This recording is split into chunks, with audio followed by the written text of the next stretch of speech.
دلوقتي مسألة الديسيجن تري اند برودكشن رول عبارة عن ايه؟ ان هو بيديني جدول بالمنظر دوت، عبارة عن عندي هنا اوبجكت 4 تيارات مختلفين، وعندي هنا اتريبيوت بتكون موجودة في كل انواع التيارات.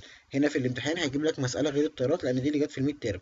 فالسيكونس اللي هنمشي بيه او تتابع الخطوات او اللي احنا هنعمله دلوقتي ان انا عندي شويه اتريبيوت، كل اتريبيوت بيبقى فيه كذا نوع، كل نوع من دول بيعبروا عن طياره معينه. جميل، فانا هبدا بالانجين تايب. اول حاجه في الانجين تايب كان عندي نوعين، النوع الاولاني هيوصلني لنوع طياره معينه، النوع الثاني مش هعرف اوصل منه لاي نوع طياره لان هم الثلاث انواع طيارات دول بيستعملوا الجيت. طيب يبقى انا هضطر كده ان انا عشان خاطر اعرف افرق ما بين الطياره الثانيه والثالثه والرابعه اللي انا اخش على تاني اتريبيوت. هدخل عند تاني اتريبيوت هلاقي عندي اتنين هاي وواحده لو، يبقى انا اقدر استنتج من تاني اتريبيوت ان نوع الطياره دوت واطلعه بره المقارنه بتاعتي. يبقى انا كده بقارن دلوقتي ما بين دي وما بين دي، يبقى انا عايز اطلع اعرف ديت هعرفها ازاي ودي اعرفها ازاي. اخش على تالت اتريبيوت هلاقي ان انا عندي هنا سويفت باك وهنا سويفت باك، يبقى الاتنين دول زي بعض مش هعرف اطلع كل طياره منهم.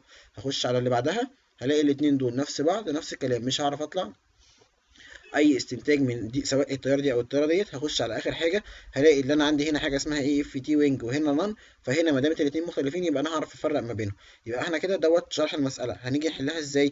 اول حاجه بدات بالانجين تايب بتاعك اللي هو اول اتريبيوت، هينزل منه سهمين عشان انت عندك هنا نوعين. النوع الاول هيوصلك للسي 130، يبقى النوع الاول هنا وصلك للسي 130. النوع الثاني مش هيوصلك لحاجه لان الثلاثه زي بعض، يبقى هتضطر تخش من النوع الثاني على تاني اتريبيوت.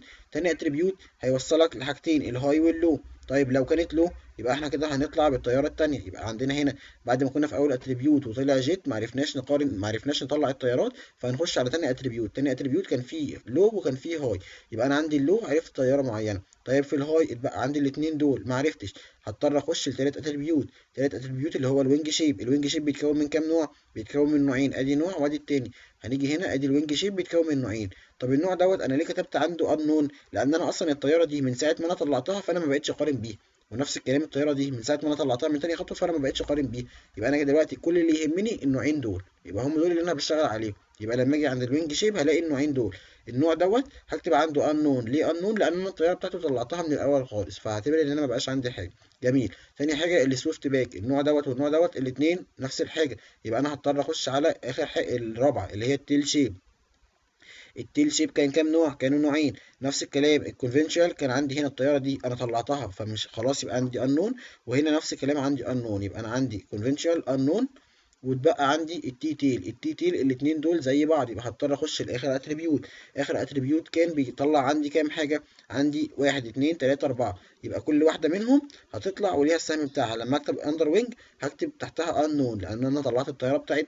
لما اكتب اي اف تي وينج يبقى انا هكتب سي 141 بالمنظر ده اهو. انا لما اجي اطلع النون يبقى هكتب الطياره ديت، يبقى انا عندي النون هطلع الطياره دي. طيب واخر حاجه خالص لما اجي اكتب اي اف تي كوك بيت يبقى انا هطلع الطياره دي. يبقى انا عندي بالمنظر دوت كده انا الجدول دوت وظفته في الرسمه دي. ادي الديسيشن تري. طيب نيجي دلوقتي عشان نعرف نعمل البرودكشن رول عباره عن ايه. انا عندي كام دوريه في الرسمه دي؟ عندي واحد اتنين تلاته اربعه خمسه سته سبعه تمانيه. يبقى انا دلوقتي عايز اطلع تمانيه برودكشن رول. ازاي؟ اول حاجه if engine type is propel and then C 130 يبقى ادي اول نوع if x1 والنوع بتاعي then اسم الطيارة. تاني حاجة if engine type is jet and wing position is low then B 747 يبقى انا عندي هنا اهو if x1 is jet and x2 is low then B 747. تالت حاجة if engine type is jet and wing position is high and wing shape is conventional then unknown يبقى هنلاقيها بالمنظر ده. بعد كده أبدأ من أول وجديد تاني if engine type is jet and wing position is high and wing shape is swift back and tail shape is conventional then unknown. وأبدأ من الأول تاني if engine type is jet and wing position is high and wing shape is swift back and tail shape is T-tail and under wing يبقى then unknown. وابدأ من الأول تاني وأوصل لحد هنا and none then اسم الطيارة، وابدأ من أول وجديد لحد ما أوصل هنا and AFT cockpit then unknown، وآخر واحدة نفس الكلام. يبقى أنا بعرف عندي كام برودكشن رول من كام دورية عندي. تمام كده.